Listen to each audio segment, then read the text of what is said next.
It's the Big Buck with the latest of the canines. The Big Buck, all the doggiest of headlines. With your hosts Darragh, Millie, Roxy and Bruno.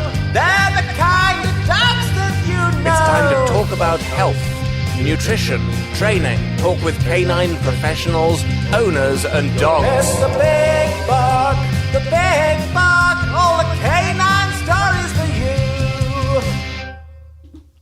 Hello and a huge welcome to the Big Bear Podcast. And this is season 4 of the Big Bear Podcast at that. We've been off the air for quite a while now, but we're back. Let's start with the basics. First of all, if you haven't tuned in to the show before, you are very, very welcome. I'm your host, Darragh, and I am joined with my canine co-hosts, Bruno, Millie, and introducing Roxy. I'll talk a bit more about Roxy later on, because previously it used to only be myself, Bruno, and Millie. And at the moment, none of them are actually here in the house this morning because they are next door with my dad, keeping him company. And they're a bit tired after the early morning walkies that they had with me down in the fantastic, beautiful University of Limerick, where Bruno and Millie meet all their pals, and Roxy is making friends with other doggies down there every time that she goes down, which is great to actually see her being a sociable little puppy.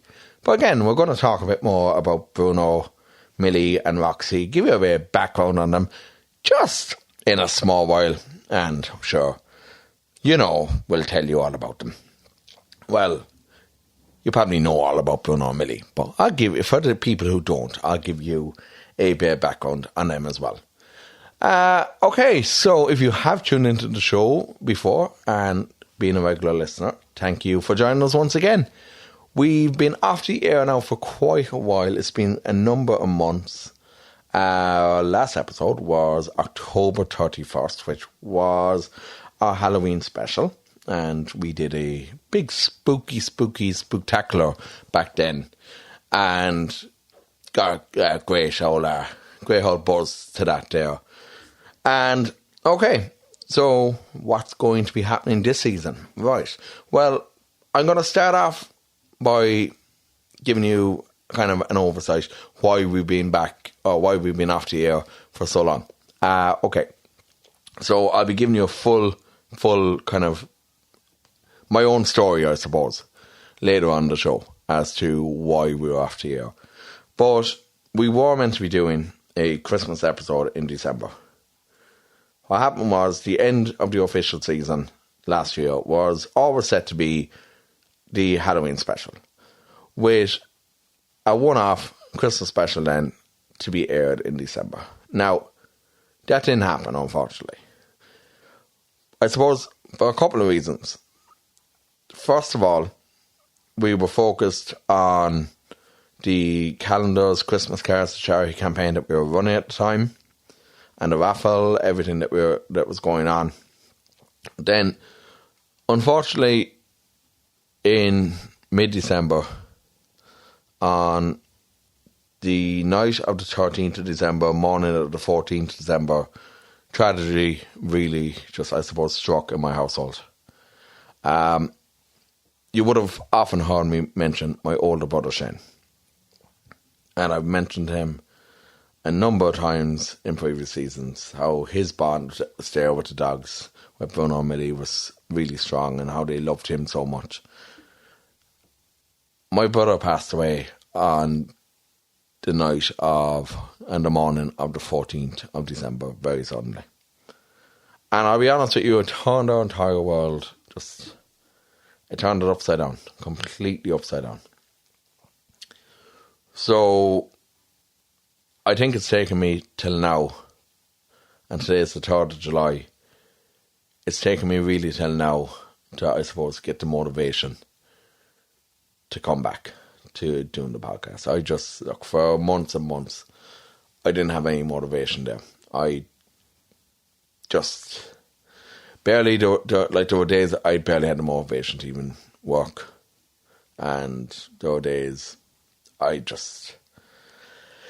suppose I got myself into a really bad place.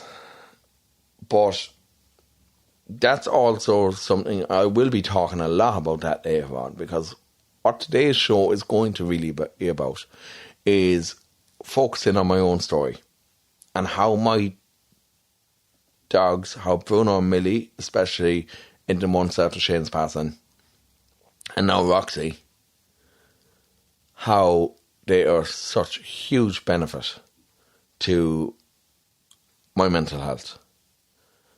And this season itself is going to take, I suppose, a real look at how dogs benefit our wellness. They benefit our physical health, our mental health. We're going to be looking at how dogs benefit us quite a lot and very, very heavily in this season from many different angles. We're going to be talking to pet professionals. We're going to be talking to other dog owners. We're going to be talking to the likes of vets, trainers, dog business owners. And we're going to be hearing their stories as well. We're not just going to be talking about how or what they actually do in their business, or like what. We're not just going to be talking training tips. We're not just going to be talking different veterinary issues. We're still going to be covering all that. But we're also going to be looking at how dogs really benefit us as people and how we benefit them. How we help our dogs. How dogs help each other. And that's something that we're really going to be taking a deep look at over the course of this season. Now, there's a lot more coming up this season too. So it's not just all going to be a lot of, I suppose, mental health stories. We're going to be having our regular segments back. We're going to be talking about training tips. We're going to be talking about nutrition. We're going to be talking about animal health issues. We want as many of you doggy owners out there to be writing into us, to be messaging into us. Take part in our polls on Spotify. I don't know, can you do polls on iTunes yet? I haven't tried it, but take part in our polls, our Q&As on Spotify. We want people to be taking part and to be getting active with us in this podcast. Because after all, this show is for you, the dog owners. That's why we do this. We don't do this to make a buckload of money. We do this for you. We do this to provide great tips, great advice. We do this to provide, I suppose, educational insight, which is something that we're going to be really focusing on this year too. We're going to be looking at a lot of different research papers that have been done by leading universities across the world. We're going to be looking in depth at those. For example, we'll be talking in the next couple of weeks, circling back to the pandemic and how dogs mitigated the negative effects of the pandemic. And Queen's University Belfast have led a paper on that recently in conjunction with a number of other universities across Europe. But we'll be talking to one of the co-authors of that in the next couple of weeks, which we're really looking forward to. And just finding out what the study was about and what the study actually concluded as well. So we're going to be looking at a lot of research-based topics this year. And it's something that we haven't really done in the past, but something I've said I've wanted to do. Okay, so like I said, the mental health stuff, we'll be talking a lot about that. We'll be talking about how your dogs are a great benefit for your health, how you're a benefit for their health, and how you can look after their health as well. We'll be bringing in our regular vets to be chatting about different doggy health topics and stuff there as well. How we can help their health, not just their physical health, but their mental health as well, and just their overall well-being. Last year, with one of our our main health hub sponsor, Trusty Vets, we covered a lot of different topics. So we covered things like obesity. We covered just, I suppose, eye health, ear health. We covered like pyometria. We covered different ailments. Covered quite a lot of different topics with both Ashley and Siobhan in Trusty Vets last year. And we're going to be having treaty vets back on because people enjoyed what they talked about. We talked a lot with Samantha Rawson from the Canine College last year, and Samantha gave amazing training tips and advice to our listeners from, especially in the later episodes of last season. What Samantha actually did was we worked kind of from bringing your puppy home to bring it like the whole way up to when your dog becomes, I suppose, an adult. So all the different training things that you need to do, what you need to do to get your puppy, to get ready for your puppy, to how to house train your puppy, and so on and so forth. So we're going to be hopefully having Samantha back on as well. We will be meeting other like professionals too. So we will be hopefully along the way having guest spots with other vets and other trainers.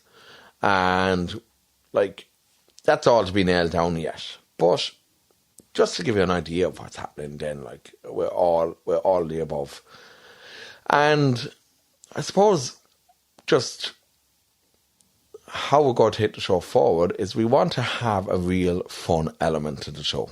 We've always wanted that.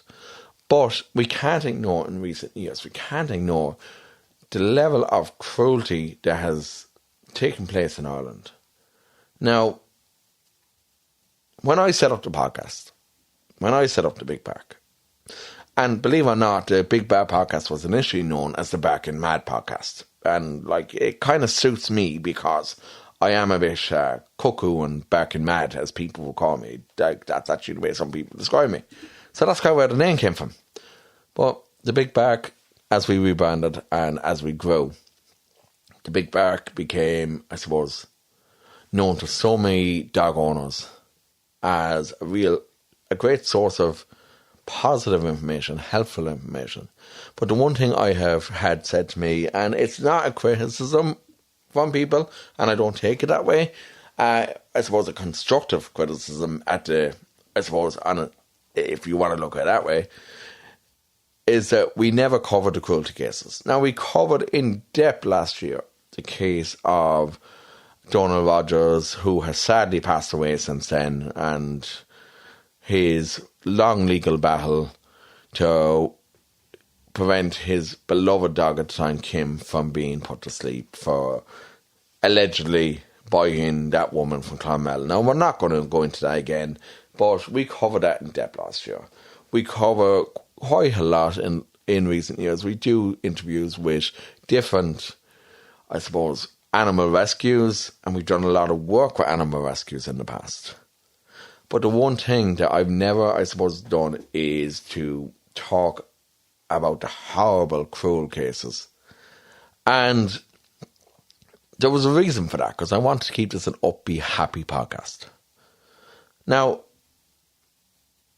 I suppose the way I look back at it now is, I suppose, I've been kind of like not using this show as a proper voice. And I've decided that, like, going forward, I am going to be covering all the happy news as well. Of course I am. Unfortunately, I have to cover what the cruel cases are going on outside there, because the animals need a voice. Dogs need a voice. This show is going to be not just the voice of dog owners, but the voice of dogs as well. And that's what I want going forward. I want to be able to highlight these cases. I want to be sure that the people who are responsible for the cruelty, that somebody starts to hold them accountable. Because right now, I'm going to say it straight out, our justice system is not doing that. You hear these puppy farmers around Ireland, and the judges are not giving animals justice. To them, a dog is a dog. And that's what our justice system sees animals as. They see them as property and nothing more. Animals in this country, in Ireland, do not have proper rights. And that's something that has to change. And I know that there have been numerous people who have been campaigning for change. Many animal rescues around Ireland, probably all animal rescues around Ireland, have been campaigning for change. Tim Kirby from PetBond.ie is one of the leading campaigners for change to animal legislation in Ireland, and fair play to Tim, who has been a guest many times on our show in the past, and we do hope to have Tim on again in the future as well to chat more about what he's doing in his campaign with PetBond to help protect animals and to help drive out and stamp out puppy farms, because they are the source, I suppose, of a lot of problems, a lot of health problems that occur with young puppies, and they don't do, I suppose, anything good for the legitimate and the good breeders in Ireland either. Like, there's plenty of amazing breeders out there, and including the wonderful people who we got Roxy from. They were wonderful, wonderful breeders, and I'll talk a small bit more about that in a small little bit. So that's kind of a lot of what's to come in the season. Like I said, we'll be having our happy news. We're going to be meeting with lots of dog owners because the pandemic is over. COVID is gone. Now, well, look, I had COVID like last November, and it was the suckiest thing that I've ever had in my life. It was horrible, and I won't wish it on anyone. COVID was a horrible, horrible time for our mental health, for our well-being, for our physical health, for everything. Like, it was a horrible time because our freedom was taken away as well. We weren't able to go more than 2 kilometres from our house at one stage. And I know plenty of people who ignore that. And that's their choice. Now that COVID is done with and bye-bye, I want to actually stop with the Zoom stuff, because that's the only way I've been able to talk to people in the last couple of years was by Zoom. And I want to actually start getting out there and meeting dog owners again, chatting to them about their dogs. Because not only is this show going to be a educational outlet, it's going to be, hopefully for me as well, because I'm gone so, what's the word I'm looking for? I'm gone, like, terrible for trying to meet people. Like, the level of anxiety that I have had since, I suppose, restrictions started to lift, that I only noticed it really when restrictions started to lift, at times is, like, unbearable. And I get anxious in situations when there's a lot of people around, and now I'm just decided I have to start meeting new people. And I have to start meeting, like, obviously because I love dogs. Dog owners are a great kind of type of people to meet. So that's what we're looking at going forward. Now, today's show, as I said, this is a real personal story that I will be talking about today. I will be telling you how my own dogs have helped me. And I'll be honest with you, there's very few people who have helped me. The one person that I do want to say that has helped me more than anyone in this world is Jen, my partner, my fiance, the love of my life. And I would be hopelessly lost without her. And I want everyone to know that, because she has done so much for me to help me through these last 6 months. And I hope I have helped her in many ways as well. I hope I haven't been too much of a grumpy beep. Won't go with that second word. But she's helped me so much. And you know,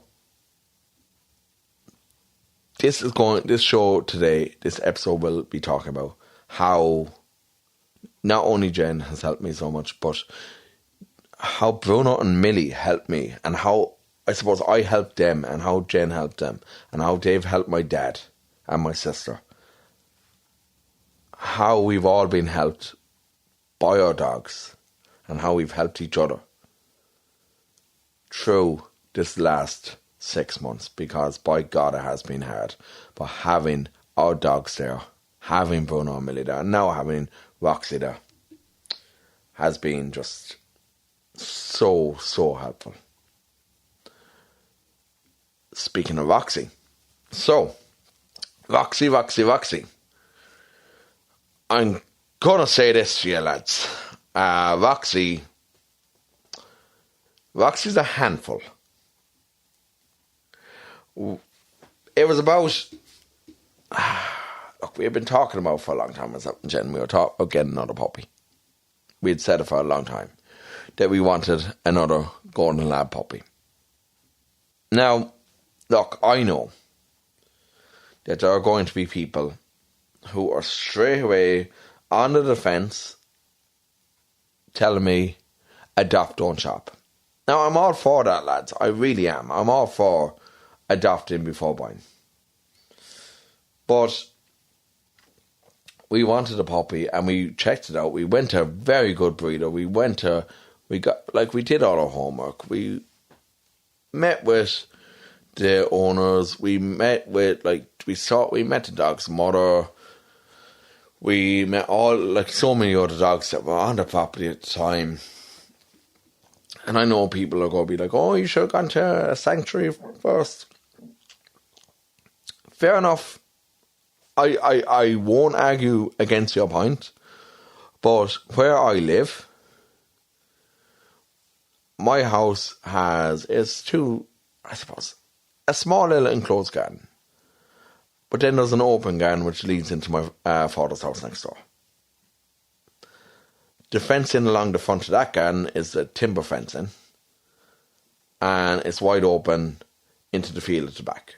Now, in order for me to potentially even pass a home check by any animal sanctuary whatsoever, I would have had to upgrade all the fencing, everything in my home, around the lawn, even build the walls higher, which would have cost the bones of €3,000 or €4,000. I priced it all. And I'm sorry, but that was just not financially viable for me. I would love to give a dog from a shelter a second chance in life. I really, really would. Trust me. But even though we didn't actually adopt Roxy, and we purchased Roxy from wonderful, wonderful breeders up in Roscrea, County Tipperary, and we cannot thank them enough for everything that they've done for us.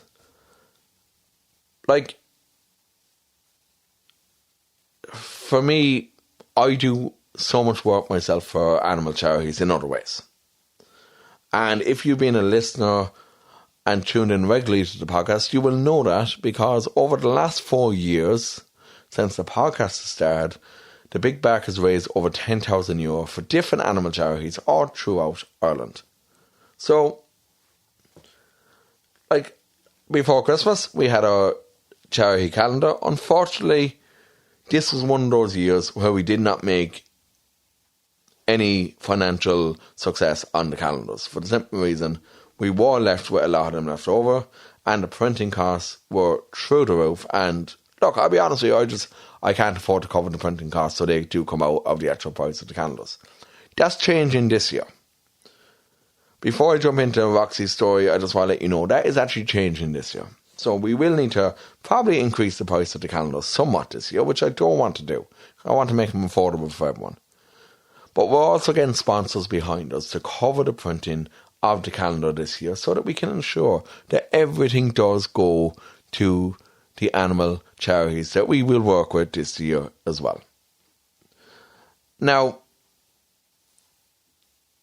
that's going to all be talked about in a much later episode, probably sometime around late August, early September. We'll be giving you all the details about that. And we'll have everything arranged, everything put in place, so that we can make a nice profit on these calendars this year for our wonderful charity partner that we're going to be choosing and letting you know later in the year. So, that's all I'm going to say about that now. And I suppose let's go back, and I suppose before I move on to my own personal story, let's talk about our lovely, lovely Roxy. Oh, a challenge. And I will say this. Anybody thinking of getting a puppy, I hope you're not attached to things in your house. And I hope you're not attached to socks.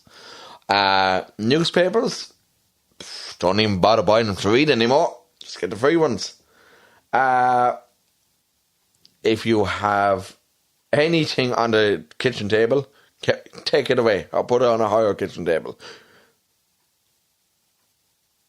She is a wonderful pup, but she is such hard work. And house training her has been such a challenge. And it actually was, there was something, I had to go back and listen to the episodes of Samantha's segments from last season to be like, okay, what does Samantha say about this? And listen to other trainers we've had on the past to see was there any advice that I could take that would actually help me with all that. Now, okay, I'm skipping ahead there a bit, but let's go back to mid-May. Myself and Jen, we had decided months and months ago that we wanted to get another puppy. We wanted to get a lovely little golden lab. And we wanted to bring some life into the house because since my brother passed away, I really noticed with Bruno and Millie that they were very down on themselves.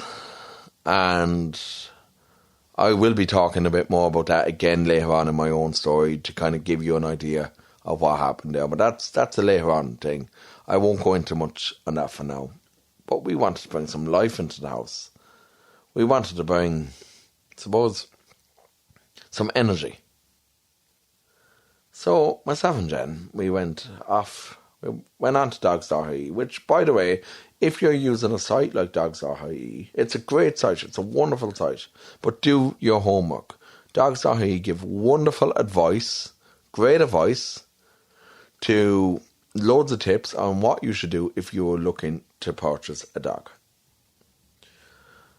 Also, sites like petbond.ie, check them out, because Petbond work with a lot of reputable breeders as well. So find yourself a good breeder. That word is hard to say in the South of Mon. Find yourself a great breeder. One who's responsible. Make sure you're not walking into a puppy farm. Make sure that you meet the mother of the doggy. If you can, meet the father of the dog too. That might not be possible a lot of times because you do find that could be a neighbour's dog that went all giggity on the actual mother doggy, and went to what they call it, Pound Town, is it? Not to be crude or anything, but they wanted to do it doggy style, so someone let the dogs out anyway. And just make sure that you know what you're getting yourself into when you're buying a dog. Make sure that if you have any suspicions or any doubts, walk away. You probably hate doing it, to leave dogs in that kind of a case. And a lot of people will buy dogs because they see the condition they're in and they want to get them out of that. But if you're doing that, you're fueling more of that for that breeder to continue keeping dogs in that condition. You're fueling that. You're not creating a solution to the problem. So just be sure if you're dealing with a breeder, that you are dealing with a good breeder, a responsible breeder, and you will know when you get there. You will know if it's a good breeder. You'll know if it's a responsible breeder. If they tell you to meet you on the side of the road, it's like, shove on now. Which in our case, we were very lucky that didn't happen. And we were very lucky that we drove to Roscrea. And by the way, Tipperary County Council, this is for you. Your roads are shite when you come off the motorway into Roscrea. Terrible roads. You could drive a rally up there, I'd say, lads. And probably the rally drivers will still get lost. But we were so lucky. We got to meet the owners, and we arrived at this lovely little cottage, and the owner came out to meet us. Lovely, lovely, lovely lady. I won't mention any names here now. I don't want to be doing that. But, and straight into the front lawn, and these two beautiful little golden labs. Straight away, I knew in my heart one of them was coming home with us. And if I had a big enough checkbook at the time, both of them were coming home with us. Because it was one thing I hated, separating the two of them. I really, really hated it. Because you're leaving one behind. I was like, oh, don't leave me behind.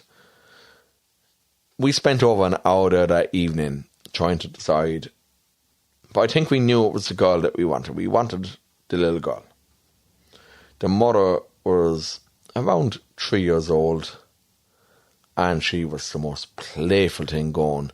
She was so friendly, so energetic. And at one stage, I just it's something I do with Bruno and Millie here all along. I rub a certain spot just above their tail. And it was like a switch went off in her. She just went into a ball of energy and just started flying around the lawn at 100 miles an hour with her two pups. So that evening, I know we came away with Roxy. Now, she wasn't called Roxy at that time. We had to choose the name on the way back for her. She wasn't actually named. But we just fell in love with her, I suppose, how she was cuddling us and just so friendly, so just lovable. The other little guy was so lovable as well, and I do believe he's gone to a great home since then. So he's well looked after as well. And all the other dogs, they had another 3. They all went to lovely homes as well. All close enough neighbours. And hopefully someday we'll take Roxy back there not to leave it her, don't worry, take her back to meet them again. Because I'd say they'd be very happy to see her again. Now, okay. Anyway, let's see. Okay, so we brought Roxy home, and on the way home, we gave her the name Roxy. I'm not exactly sure where that came from. It was Jen that picked the name. And I thought it was, let's go with Roxy. Roxy slept the whole way home in the car. And she slept all that night in her little bed. By the way, always make sure that you have stuff prepped. Like bed, collar, lead, all that kind of stuff. Well, the next day, we start to see crazy Roxy. By God, was she crazy. And by God, has she been crazy since then. So let me give you a little insight of what Roxy has been up to. So, okay. So Roxy is a hole digger. I am convinced she is digging a hole big enough to bury me in. I think that is her lifelong goal. Either that or she's trying to get to Australia, down to my sister Jill, where Jill is based. So it could be that too. We're still not sure, but it's the same hole that she's digging the whole time. And she's gone about 3 or 4 feet down now. So I'm, not 3 or 4 feet, maybe 2 feet, maybe. Well, she's gone, I don't know how feet measure, because I'm looking at my own foot here, and I suppose about 2 feet down. She loves to dig holes, and the same hole won't weed the rest of the garden for me, despite the fact I'm trying to train her to be a little gardener, because I hate weeding the garden. I don't like it. It sucks. It's a boring job. I'll never be a gardener. I put down a flower bed one year in the garden, and I said never again, because I didn't realise you actually have to weed it afterwards. Nobody tells me that. So Roxy is keeping the same area weeded, just one hole. Took herself, Bruno and Millie quite a few weeks to bond. But now, Millie kind of ignores other dogs anyway. Millie isn't big, I suppose, a big doggy dog. She likes humans. She loves... Millie now is the kind of dog that you go down to UL and you're looking around, you have Millie off lead. You're looking around, where's Millie gone? And this is a true story. I'd say it was about 3-4 months ago. Munster Rugby, if anyone is interested, always train during the day on the North Campus of UL. And Millie is loved by the entire Munster Rugby team. Millie walked into the pitch one day, Dad was looking for her. They're like some of the lads like Paul and Jerry and the likes of Alex and Dermot, all the lads that we'd meet on a regular basis, and John, and who all have like dogs. Most of them have dogs with them as well, or they'd all walk together. Dad was talking with them, and they're like, "Where's? Didn't you have 2 dogs with you? Where's Millie?" And now they look inside in the middle of the rugby pitch, in the 4G pitch, and there's Millie in the middle of all the Munster Rugby players on her belly, getting her belly rubbed and scratched. So, I think Millie wants to bag herself a rugby player at some stage. Graham Roundtree loves Millie, the rugby coach. He loves Millie. And he has often said that he would take Millie home with him. I think, was it, who else? CJ Stander, when he used to be like one of Millie's favourite players too. Used to always be getting rubs off CJ. Peter O'Mahony, they all love Millie. Like, they all just love rubbing her. And I think they'd all take her home, like. So, yeah. That's Millie. And if, like, Millie is she's all about people. Whereas Bruno loves to play with other dogs. And what's interesting is Roxy is kind of like a combination. Roxy loves both. Roxy loves playing with other dogs, but also loves getting rubs off people. So I think Roxy, when she's eventually off lead, because right now she's on lead, because I wouldn't trust her to not come back to me, because she's a little devil, Roxy will be the same. She'll be inside there trying to get all the rubs off the Munster players, but she'll also be like jumping on top of other dogs. And, you know, like, she gets along great with Bruno then. They didn't get along at first. Bruno, I suppose, resented her first. And Bruno, he's such a lovable pet.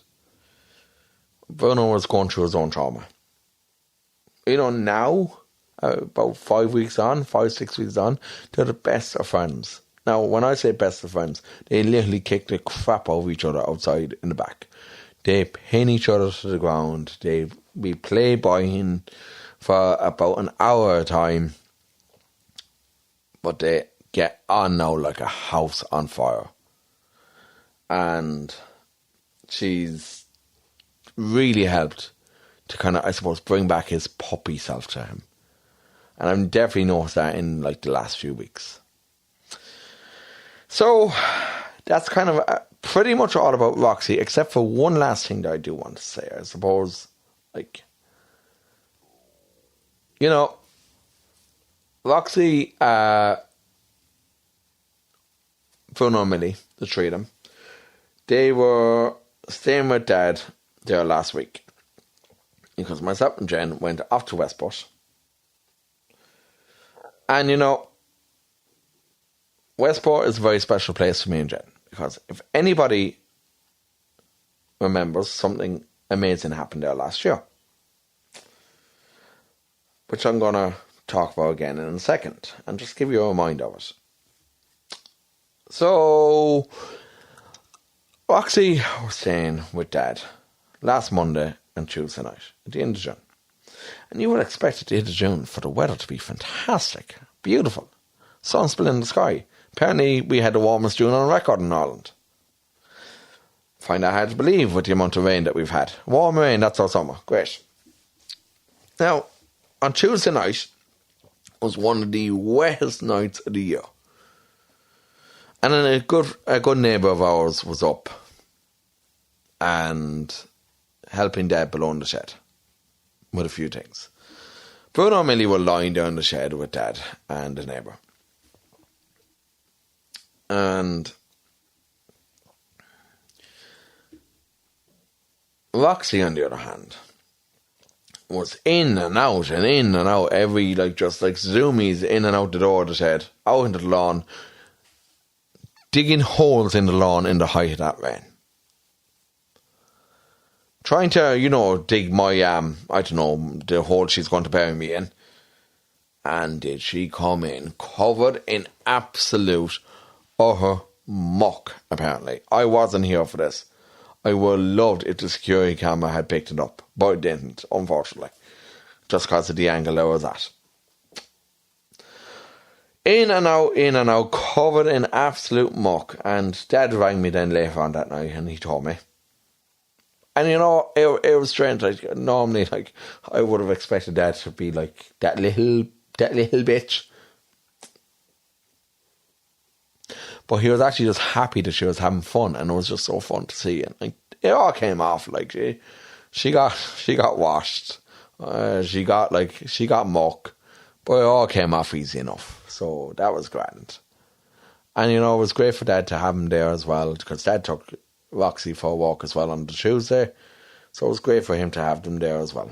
But yeah, if you are thinking again a puppy, just make sure you listen to all that, because they're worth it, but they're hard work. And it's already the bond that's there between Roxy, Bruno, Millie. There was already a bond between Bruno, Millie, me and Jen. But now, Roxy has just come in and made this family, it's like she's made our own little family whole. And she is going to be a very big part of mine and Jen's wedding in 2 years. As are Bruno and Millie. So, I suppose now it's time to get into my own story. So, we were all getting ready for Christmas at the start of December. And we were looking forward to it. I think for the first time in, I don't know how many years, I was properly looking forward to Christmas. It was nice, because it was a nice feeling that was there. It actually felt like Christmas for once. That all changed. It was on the night of the 14th of December.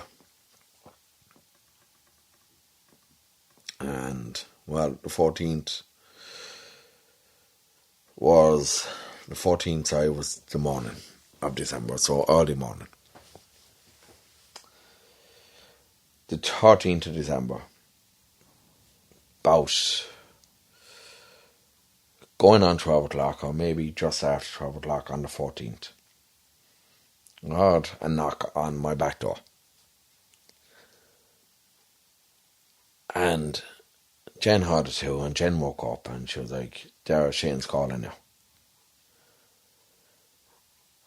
And it was weird because it sounded like Shane at the back door. But I went out to the back door and I could see no one there. Then a few minutes later I heard banging again and I got up. It wasn't Shane, it was Dad. And Dad says to me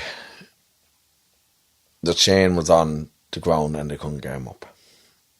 Now, I think, the reason I'm telling you all this is because, it's known, first of all, already. So I went out to my dad's house next door. And I wasn't prepared for what I was about to see. I saw my brother lying there. And my sister trying to perform CPR on him. And she asked me to take over, and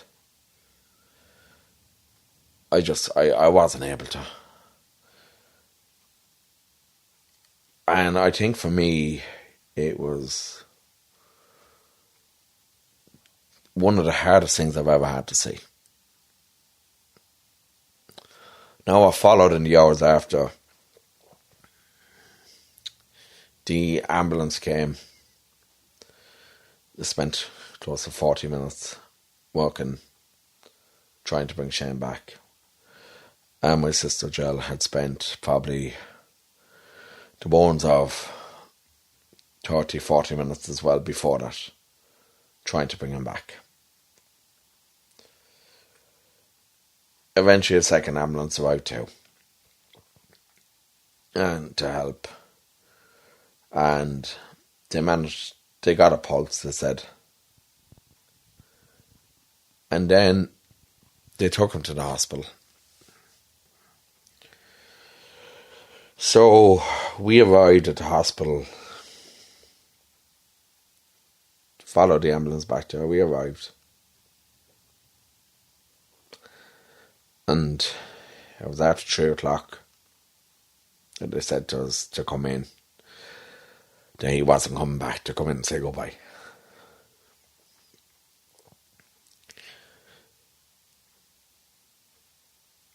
We stayed in the hospital until probably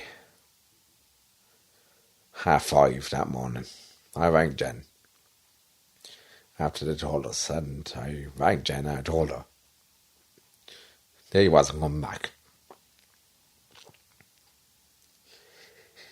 And when I arrived home, around, I suppose,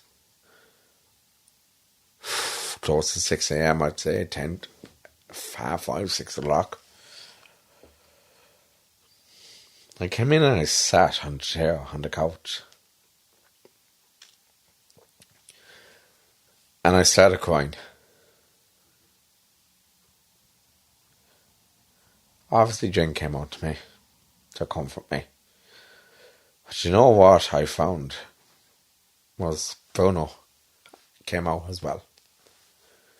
He just put his head on my lap. And in that moment he just knew how I was feeling. Millie came out to me as well then, shortly after. And all I can say is, like, without Jen and without Bruno and without Millie, I don't know how I ever would have got through that night. Like, it was something that in times of, I suppose, tragedy and such loss like that night, that was the moment that I saw that not only, like, I knew Jen was always there for me, but it was the night I saw that bond that's there between man and dog. And all I could do was wrap my arms around Bruno and Millie as well. And what's strange is, in the weeks that followed, in the days that followed, I saw the impact that I had on them too. A couple of days, a day or two after Shane passed away, I had Bruno and Millie out with Dad to try and be some sort of company for him. And I was looking for Bruno, I couldn't find him.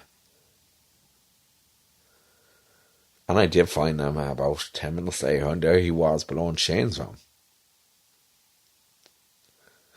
And he's sobbing and crying in a way I never heard him do before.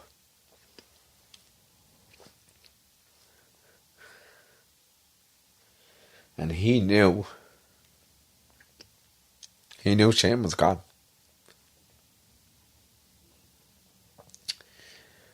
He knew Shane, he knew his body was gone. And Millie knew it too.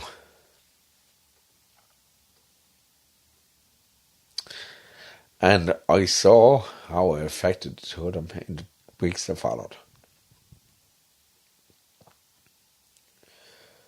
I suppose then I looked at it and I suppose I was so focused on myself as well, trying to get myself through it, trying to get Jen through as well, as my partner, as my love. And I was also trying to get them through it.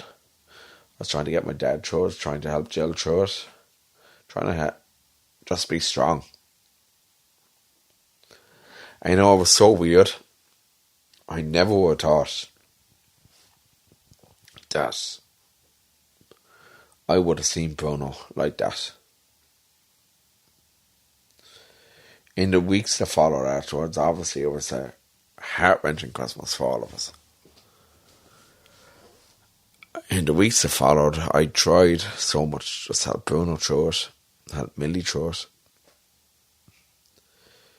in the same way that they were helping me through it. Like, we went back walking. Eventually I went back to work. And Bruno and Millie were with me quite a lot. They were there for me. They were there for Dad. And you know, it was something I saw that I noticed, and I'm saying this straight out, people will always say to you, we're here for you if you need us. And there's one thing that I've learned. And they are so full of crap. There was about 3 of my colleagues that showed up to pay their respects at the funeral. I'm not mentioning the company name because I'm not going to do that. There was about another, I suppose, a handful of others that actually messaged me to know how I was doing. But the handful of people who actually did give a damn and still give a damn, I can literally count them on one hand. And it's the same with so-called people you call your friends. The ones who are like, you know, the ones who ask me, how am I doing? They're not the people I would have expected to originally. Like, yeah, I have my very close friends. But then you have friends who you imagine down through the years that would have been there for you. And are not. And the funny thing is that, like I'm going back to this, when people say they're there for you. And like I said, a lot of them are just so full of crap. And you have people who say, I know what you're going through, but they don't have a clue.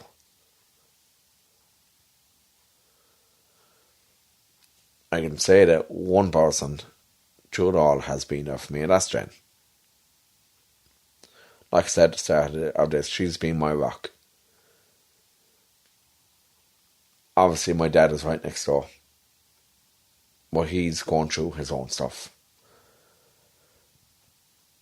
Who's really been there for me after Shane passed away? Like I said, it's not people. It was Bruno and Millie. And it's that bond that's there. That bond that is there with man and dog is way more powerful.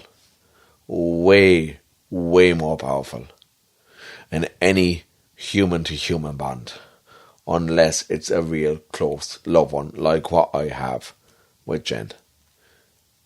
And like what I have with my family.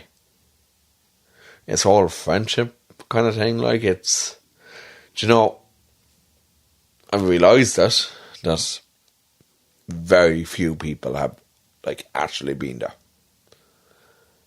And they're the ones that you would have expected to be there. You would have expected colleagues to be there. You would have expected so-called friends to be there. I don't care that I'm saying this openly. because it's my dogs and my fiance who have been there for me and my family. It's a handful, and I mean a handful, that I can count on one hand of friends and colleagues. The rest of them can just, as far as I'm concerned, there won't be an invite to the wedding, lads. I'll tell you that much. So if anyone is expecting an invite, ask yourselves, where were ye when it was my fiance and my dogs that were there for me and no one else? Where were ye? And I think this might sound like I'm being, bitter to some people, but I'm not. My point here is that for years and years, people have underestimated, and people have not just underestimated, they've ignored, and they brushed off how loyal, how amazing, how emotional our dogs are. How the bond that is there, it is stronger than any bond on this planet. The phrase that a man and dog, a dog is a man's best friend. That's not just a phrase, that's fact. Because it's what I experienced. It's what I experienced after Shane passed away. And it's what I still experience to this very day. And they've been there for me and I've been there for them. I've been there for Jen because she has been there for me. And I will always be there for her. And I will always be there for my family. And I will always be there for my dogs. Yeah, dogs might only live a short time of your lives. And they might only be here for a small little part. But we are what? We are their whole lives. We are everything to them. And I suppose what I'm trying to say is that, like I said earlier, I'm tired of people saying to me that a dog is a dog. It's not a child. As I said earlier, I'm calling bullshit on that because to me they are my children. And to be quite honest, look, they're more than children. They love us despite all of our flaws. They love us despite anything. And by God, I will say it straight out, I have a lot of flaws. I know that. I know I have a lot of things that I need to work through. And I'll do that in my own time, in my own way. And it doesn't matter what flaws I have. My dogs love me in spite of those flaws. They are just incredible creatures. And yeah, you're going to hear a lot over over this season. I'm going to be focusing a lot on different bonds that people have with their dogs. And if I have someone on the show who tells me that a dog is a dog, be prepared to be challenged on that, because I will challenge you on it. Anyone who works with dogs, anyone who has a dog,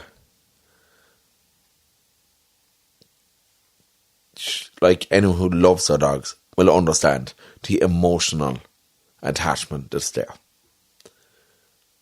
And that's something I'm going to be working on over the next number of weeks. I want to tell you my story today for the simple reason it's an important one to tell. It's an important one to show that Bruno and Millie, the two of them, have been there for me through thick and thin.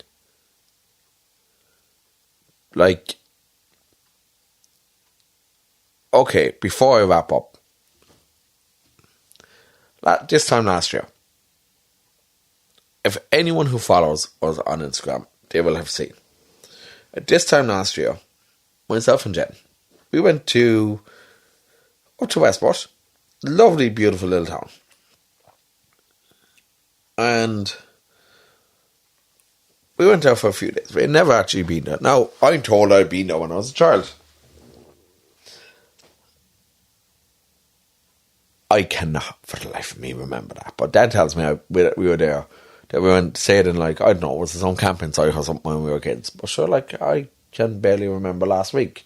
I can actually barely remember we were in Westport again this week just gone, and I can barely remember Monday night, because we had a fair amount of liquor on Monday night, and I couldn't remember that on Tuesday morning, of course. But sure, look, you have to enjoy yourself too. This time last year, we went to Westport, and I had a plan going to Westport. And it's a plan that luckily really worked out. And if anyone follows our podcast on Instagram, feel free to look it up, by the way, the Big Bear Podcast on Instagram. If anyone follows that, what they would have seen this time last year, specifically go back, there's a lot of posts there, but go back to the 28th of June last year. And what you will see, where in God's name is it? Let me see if I can find it. That's a bit further back. Let's see. 60 weeks ago. I know, I'm just flicking through here now, and I'm going to see if I can find it. Here we go. So if we go about the pain in the arse with Instagram these days, they don't give you the dates. Go back 52 weeks ago on the post, about halfway down on the page. 29th of June 2022. There I put this up. Now, so this time last year, on the 28th of June, we were in Westport, and Jen, she tells me she had some knowledge of what was happening, and that she had an idea, but I've been working through, I suppose, just very discreetly, I've been planning with the hotel that we are staying in, the Westport Woods Hotel, and I want to say thank you so much to the Westport Woods Hotel, and particularly Kay in the Westport Woods Hotel, for all her help last year. And I had rented the hotel a couple of weeks before that, and I shared the story last year, and wanted to find a nice place to, bend down on one knee in the hope that I would actually get back up again, because my knees aren't exactly the best at times. I'm glad I had I think there was a railing or something nearby. But I wanted to propose to Jen last year on Westport. And I did. And for anyone who wants to know more about that, you can check out our episode from June of last year, which I'm just having a look to see what's entitled. I have my laptop here next to me. I should really have all this prepared, to be honest, but let me see. It would have been, let's see, July, maybe? Let's see. July.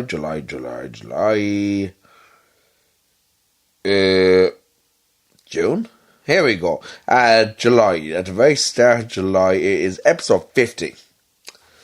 It is entitled Puppy Basics, Balanced Diets, and an Amazing Magical Proposal. Now, I'm going to give you a brief recap of that proposal. So, we went out to Bircher Beach, which sits right in front of Crowpatrick, and out in the Clew Bay area of Westport. Beautiful spot. Now, I had, what would you call it? I'd asked Jen to go for a spin. And she should have copped on to that something was up, because we actually hadn't had coffee at this stage. And we don't go out without drinking coffee. That's like trying to function without air for us. We have to have coffee. What really should have clued her into this was I ironed a shirt. And she has never in her life seen me iron anything. She didn't even know that I knew how to use an iron, to be honest, because I've never done it. So that should have clued on to the fact that something was up. But anyway, we arrive out to Bartra Beach. It was about a 15-minute drive from the hotel.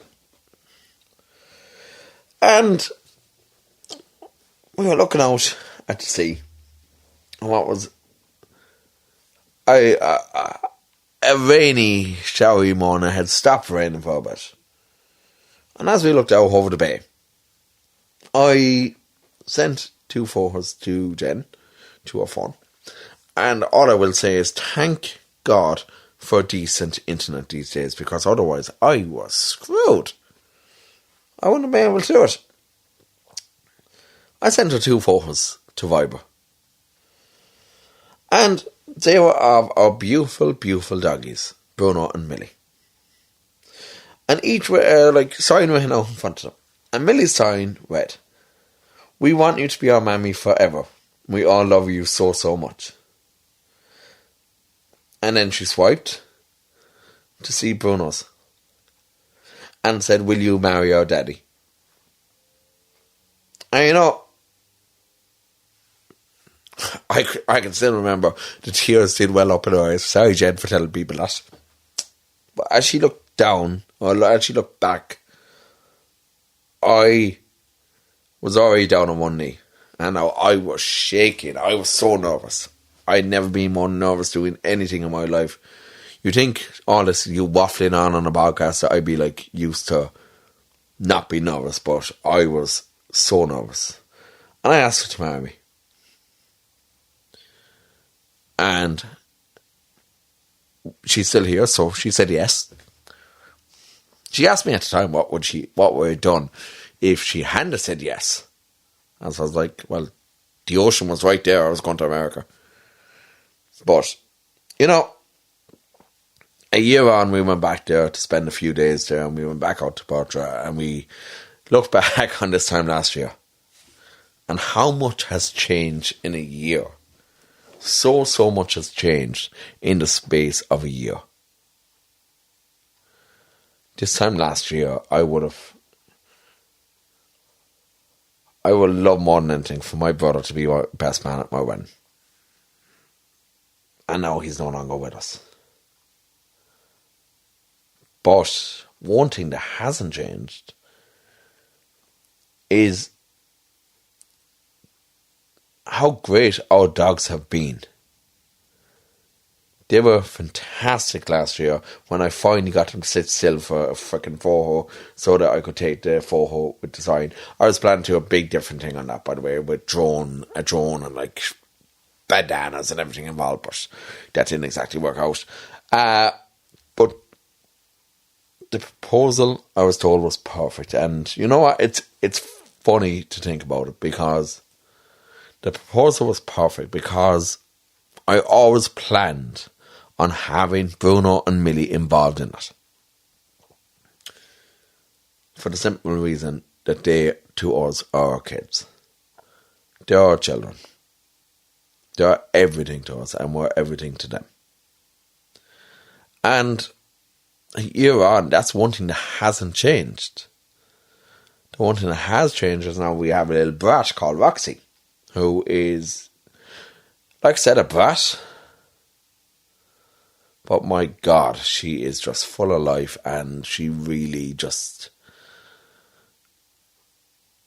she makes us smile when she's not being an absolute little antichrist or a little devil. But she's worth the work. And she has brought so much life back to Bruno. The two of them would spend hours and hours just killing each other outside the back, turning each other upside down, but playing, doing it in such a happy play way. And like Bruno, in fairness, he would never hurt her. She can get a bit rough at times, but he just turns upside down. Millie is Millie, and Millie's our golden girl. She is our princess.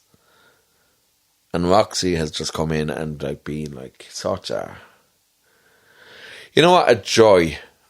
And I can already feel that the bond is there already, not with just me and Roxy, or Roxy and Bruno, or Roxy and Millie, but with Roxy and Jen as well. Like, we just love her, and we love Bruno and Millie so much as well. The love that is there between man and dog. Sorry, I can't be gender specific nowadays. Between humans and dogs. There's no bond like it. And for us, they're all going to be involved. Very much involved in our wedding. And, well, some people will be like, oh, you can't have a dog at your wedding. To those people, I give the middle finger to. They're going to be involved. And they're going to be a very important part of our lives. Because we are a very important part of their lives. And, like, to the people who say a dog is just a dog. A prick is just a prick. That's what I say. I hope I don't get banned off Spotify. People are going to complain about that, but I don't care. You know what? It's been a long episode, but it's one, I suppose, that I wanted to talk about because I also wanted to give people an insight why we haven't been back on air. It's been a tough 6 months. We were hoping to do that Christmas special. We were hoping to do the raffle and everything live back then. We did the raffle in April. We know for the winners. Prizes and all have been sent out, so people are happy about that. We will be doing the calendars again this year because they were so popular. Unfortunately, we were left with quite a lot of those left though that we didn't sell. So that did impact things a lot. But at the time, it didn't exactly matter to us because there was so much other stuff going on. Now, if anybody, for the second part of the year, since half the year's gone, if anybody didn't get a chance to get a calendar at the time, didn't get a chance to buy a calendar, I'm not going to be selling them, but if anyone, especially in the Limerick region, because that's where I'm based, if anyone would like a calendar, let me know, I'll drop one to you. Because I have about 30 or 40 left. So if anyone wants that, just reach out to me on Instagram. Because it's more the stage, getting the word out. Then people know what the calendar is about. And hopefully, when we do go back to making them in September, we'll be starting in September this time around. We will be doing things a bit differently, which I'll be explaining due course, but we will be getting sponsors behind the calendar. We won't be overcrowding the thing with ads, don't worry. We won't be doing that. But we will be getting sponsors behind the calendar to cover the printing costs so that there won't be any losses. There won't be any loss whatsoever, and there'll only be, I suppose, profit from the calendar, which can go straight to whatever charities that we decide to work with this year. Because that was a big pain in the ass that we actually ended up losing money on the calendars. Because of, well, look how high the printing costs went. Printing costs went sky high. I'll be looking for other printers this year too. If anyone knows, or if there are any people out there who have a printing company that would like to help out in any way, let us know. We'd be delighted for any support so that we can ensure that all money does go to the charities involved. On that note, what's coming next week? Okay, so we'll be continuing our discussion on mental health. we'll be chatting to a few different dog owners, a few different business owners about how dogs positively impact our mental health. And we will also be bringing back hopefully doing a bit of training talk. We'll be bringing back like our health hub. So we'll be chatting about that later on in the week. We'll be confirming everything probably tomorrow or maybe later this week. And we will be back next week with a brand new episode. This season is going to be approximately 20 episodes in length. So we will hopefully be wrapping this up around October again, and we will be doing a Christmas special this year. I want to keep going on this, and I want to be doing this every week because it's a good thing for me to be doing as well. So, yeah, we will be doing weekly episodes. If anybody wants to get involved and wants to be on the show, email Darragh, Darragh, at thebigbark.ie, or pop on to the Big Bear Podcast on Instagram, Facebook, TikTok, and be sure to, I'll throw up the Patreon link as well if anyone would like to kind of contribute towards the show. I hope you've enjoyed today's episode. I hope it didn't make people cry too much because it was a hard topic to talk about. But be sure to follow us on Facebook, follow us on Instagram, follow us on Twitter, follow us on Patreon, follow us on TikTok. And, from all of us here, thank you so much for tuning in. And we will be back next week with our regular lineup of guests and meeting business owners, meeting doggy owners. This is why I want to do this year. I want to make this not just the biggest podcast for dog owners in Ireland, but the biggest in Europe. So, big goals there. Don't know how I can do that, but sure, look, I will figure it out. I want everyone to know, every dog owner in Ireland, especially this year, to know the name, The Big Bark Podcast. Thank you very much. Have a great week.